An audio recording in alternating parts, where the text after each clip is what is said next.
Alongside this week's FNL Player of the Week, brought to you by Bob Moore Tulsa, it is Jenks senior running back Will Cox. Had a big night in the win over second-ranked Norman last week. 173 yards rushing, over 100 yards receiving, 4 total touchdowns. Will, on behalf of Bob Moore Tulsa, we got a little hardware for you. How about that trophy? It's maybe a little heavier than you expect, so yeah, there you go. Will, congrats, man. Thank you. The I formation, they give it to Cox. Brooks leads the way. Cox tries for the goal line and gets in. Touchdown, Trojans. Will, take me back to Friday night. You got your number called early and often, and you know, big game, important game, obviously, in the district race. I would imagine that feels pretty good to have your team rely on you that much and be able to come through.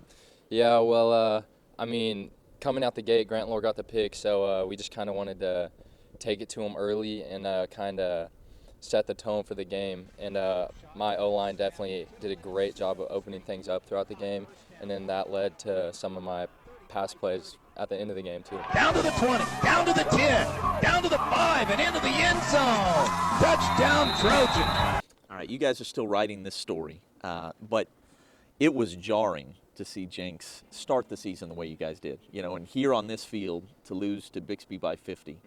The way you guys have bounced back, take me into the locker room on the practice field after that happened and what it was that has resulted in the way you guys have played since, because it's been a very different team, you know, now a couple months later. Yeah.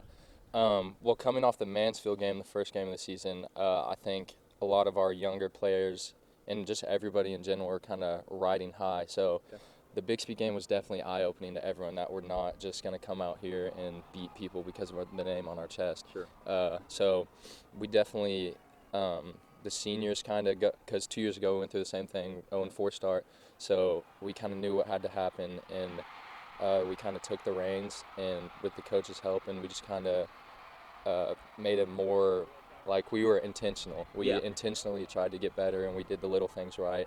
And I think that's kind of led to our recent success.